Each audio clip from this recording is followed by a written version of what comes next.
Alors, regarder la production, c'est bien, mais à la fin, ce qui est important, c'est l'impact sur la facture. Bon, malgré que, en fait, l'impact sur la facture, moi, je m'en fous comme de l'an 40 en vrai, hein, je fais cette analyse parce que ça m'intéresse et je veux comprendre la dynamique du système.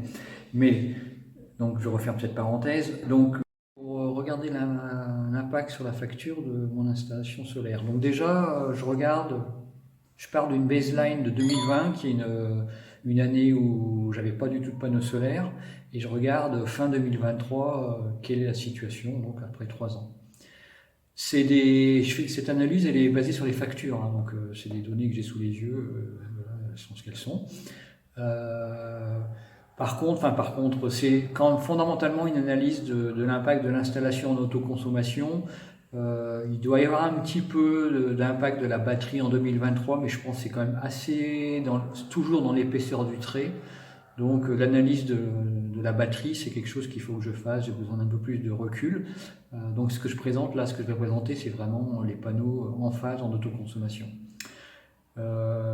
C'est aussi principalement, je regarde principalement la baisse de facture, hein, la baisse de ce que je paye à EDF.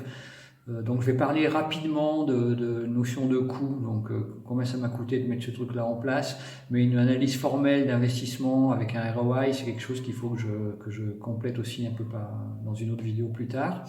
Et puis c'est important, ça c'est un peu la base du métier.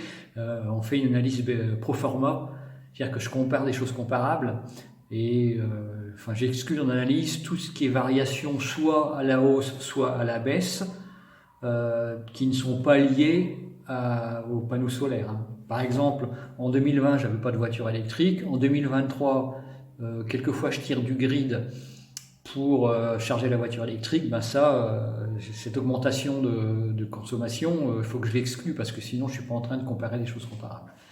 Donc ça, on verra que c'est un exercice qui est voilà, qu'il faut faire, qui n'est pas facile mais qu'il faut faire.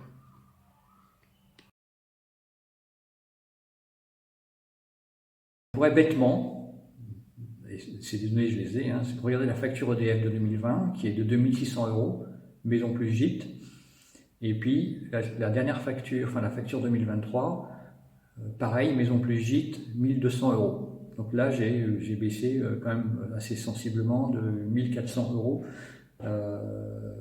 On pourrait dire, voilà, c'est ça l'économie. Il se trouve que c'est pas très loin, mais je dirais que c'est presque un coup de bol parce que le calcul est, je dirais, que je viens de faire là, il est pas correct parce que j'ai absolument pas les mêmes périmètres en 2020 et 2023. Donc il faut, si je veux faire une analyse correcte, il faut que j'extrais des chiffres tout ce qui est exogène aux panneaux solaires. Donc toutes les variations qui ne sont pas dues au fait que j'ai installé des panneaux solaires en autoconsommation. Donc il y a deux types de retraitement qu'il faut que je fasse. Premièrement, il faut bien que je prenne en compte l'augmentation du prix de l'énergie entre 2020 et 2023. Donc il faut que je travaille 2020 de façon à refaire qu'est-ce qui serait passé si j'avais pas installé de panneaux solaires. Ma facture 2020 en 2023, elle serait devenue 3300 euros. Parce qu'en gros, je vous passe le détail, mais si on regarde, enfin, l'énergie a beaucoup augmenté. Ça a augmenté de 34% en fait entre 2020 et 2023, et je crois que cette année en 2024, ça remonte de 10% en plus. Donc les augmentations de tarifs EDF ne sont pas exactement au 1er janvier, donc il y en a qui interviennent en milieu d'année. Mais globalement, quand on fait le calcul, 2020, avec juste bêtement l'augmentation du tarif de l'énergie, ça donne plutôt 3300 euros. Donc si j'avais rien, j'étais resté à périmètre constant, j'avais pas changé rien du tout dans la maison en 2023, je paierais plutôt 3003. Par contre, là, dans la baisse de consommation, là, il y a des choses qui n'ont absolument rien à voir avec l'installation des panneaux solaires qu'il faut que je considère. Et en particulier, il y a un truc très important, qui complexifie le bignou, c'est que, en 2021, c'est là qu'on a déménagé, donc on a commencé à habiter partiellement à Grenoble, partiellement à Méaudre, à Méaudre. En 2020, on était à l'année à Méaudre. En 2021, on a déménagé en février. Donc il y a une partie de l'année qu'on a passée à Grenoble, donc on a, je dirais, moins utilisé l'électricité dans la maison. Donc ça, j'y reviendrai. Et puis après, bon, ce que j'ai fait aussi en 2021, c'est que j'ai combiné les deux abonnements. Avant, j'avais un abonnement EDF différent pour le gîte et la maison. C'est ce que j'avais hérité quand j'avais acheté la maison. Donc il y avait même deux Linky, bon, pas ta caisse. Donc en fait, j'ai tout combiné. Maintenant, j'ai un seul Linky, un seul abonnement. Et donc, j'économise aussi un peu donc il y a 200 € d'abonnement gîte que je paye plus. Donc ça, c'est effectivement une baisse de coût, mais ça n'a rien à voir avec la contribution des panneaux solaires. Je pense que c'est une super idée de baisser, de combiner les abonnements. Maintenant, le gîte, il est sur le réseau électrique principal et du coup, le hors-gel, une partie du hors-gel solaire, du gîte fonctionne au solaire. Et 1 200 €, il faut que je rajoute ce qui était des baisses de coûts, mais qui absolument rien, qui avait rien à voir avec le solaire. Donc j'ai rajouté l'abonnement du gîte de 100 € et j'ai évalué les économies que j'ai réalisées en n'étant pas à l'année à la maison. C'est-à-dire que l'énergie que j'aurais dépensée si j'avais été à l'année à la maison en 2023, en regardant combien je dépensais en 2020 et ainsi de suite, donc pas ta caisse. Mais globalement, en fait, la comparaison qu'il faut faire, c'est de 3003 à, là, j'ai pas fait le calcul, c'est 2000. Là.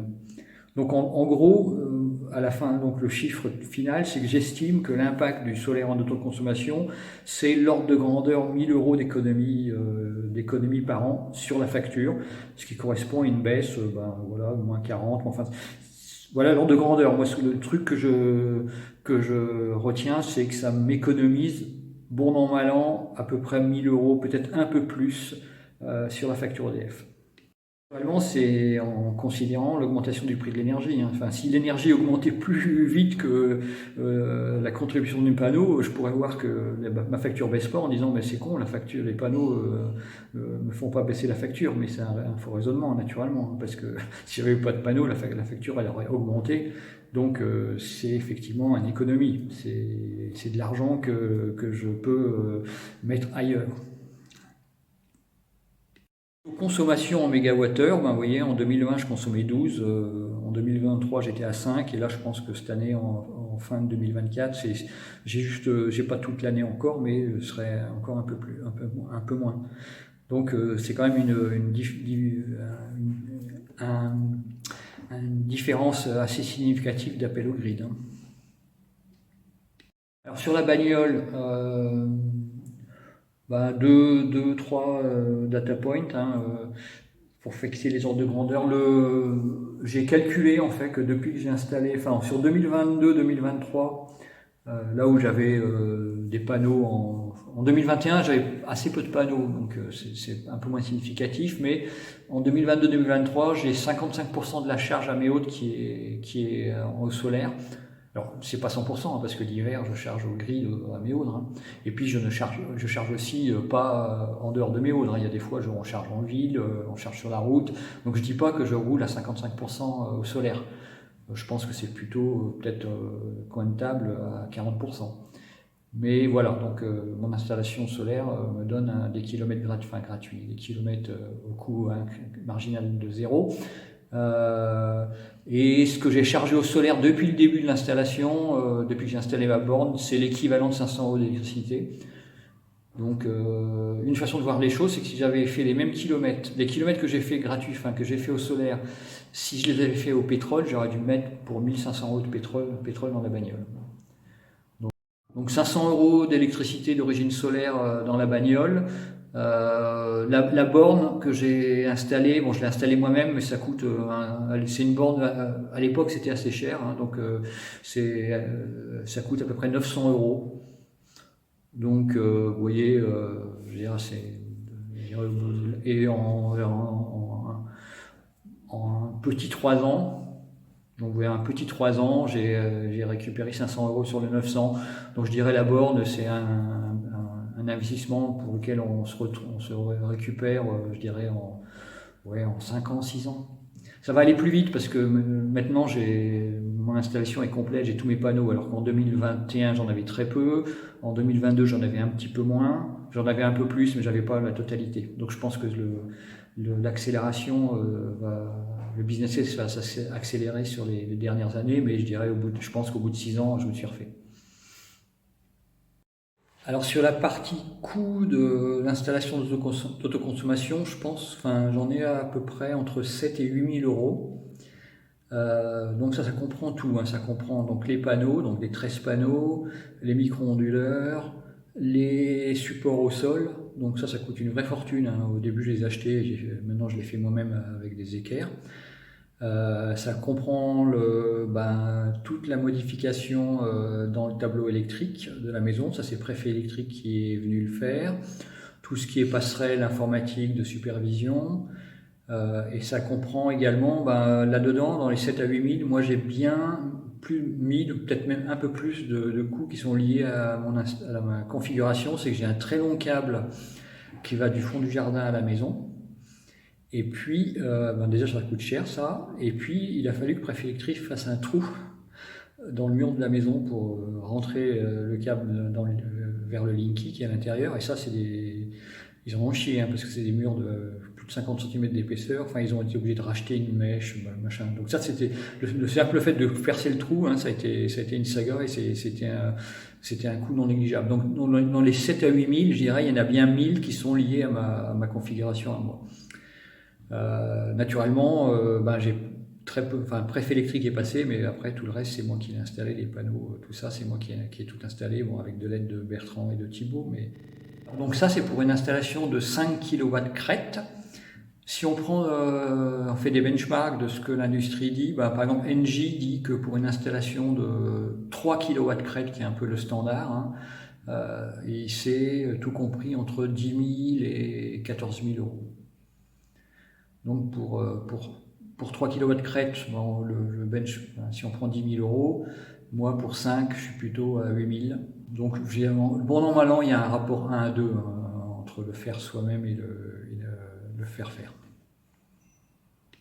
Puis après, 8 000 euros d'installation, de coût d'installation, si j'économise un gros 1 000 euros par an, voilà, ça fait un retour c'est pas une analyse de retour sur investissement, mais vous voyez, c'est un truc qui est à l'horizon de 10 ans.